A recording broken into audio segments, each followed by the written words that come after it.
Ассаламу алейкум, урматтуу Талас тургундары. Мен сиздерге Ленин көчөсүнөн, Талас шаарынын трассанын боюнан бышкан кыш менен капталган толук бүтө элек, крышасы жабыла элек тамды реклама кылып берейин.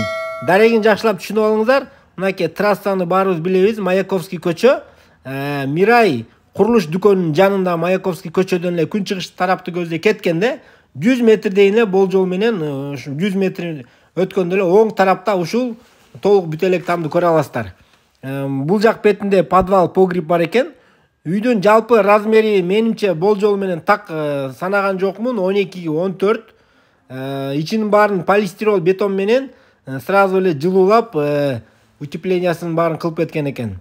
Ичинде бөлмөлөрдү аябай көп экен. Сысма поезддары колонналарына дагы мына өзүңүздөр көргөндөй арматурадан коюп баягы бекемдеп кеткен экен. Баасын туугандар, баасын $30,000 сурап жатат. Эгер ушундай трассанын боюнан үй салат элем деп жүргөндөр болсо, ушул үйдү келип көрсөңүздөр болот. Ээси жок эле келип өзүңүздөр келип көрүңүздөр. Ошол баннерде дагы ээсинин номери илинип турат. Каалагандар болсо ошо чалсаңыздар да болот. Видеого лайк басып коюңуздар туугандар. Келерки чыгышка чейин сак саламатта туруңуздар. Ким эгер ушундай үй издеп жүргөн туугандарыңыздар болсо дагы бул видеону жакындарыңыздарга, группаларга бөлүштүрүп коюңуздар.